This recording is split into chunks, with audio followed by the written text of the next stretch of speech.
دي احلى 80 جنيه صرفتها من زمان قوي. كل حاجة في التجربة دي بريحة الزمن الجميل، حتى سعر التذكرة. مسرحية الملك لير للفنان يحيى الفخراني.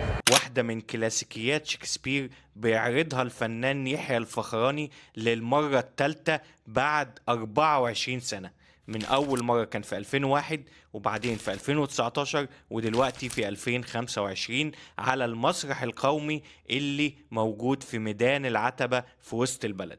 مكان جامد أوي المسرح القومي ده. أسعار التذاكر 110، 80، 60.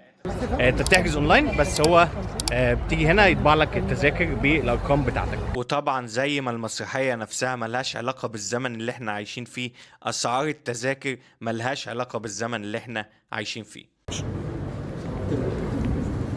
المسرح نفسه تحفة ومكيف، والتجربة فيه ممتازة.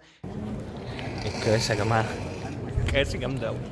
ده كرسي من السبعينات الستينات حاجه كده، قبل كمان السبعينات العشرينات. ايام الملك فاروق. صح، 1338 1920.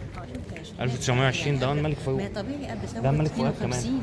ده كده الملك قبل- فؤاد. قبل ثوره نوح. مع العرض المسرحي الملك لير. المسرحية جميلة جدا، بس خلي بالك دي مسرحية كلاسيكية وباللغة العربية الفصحى ودراما عالية جدا، فلازم تتأكد ان ده الجو المناسب بالنسبة لك. حقيقي مبادرة ممتازة من الفنان يحيى الفخراني، وانا اتبسطت جدا النهاردة. اشوفكم على سفر بإذن الله.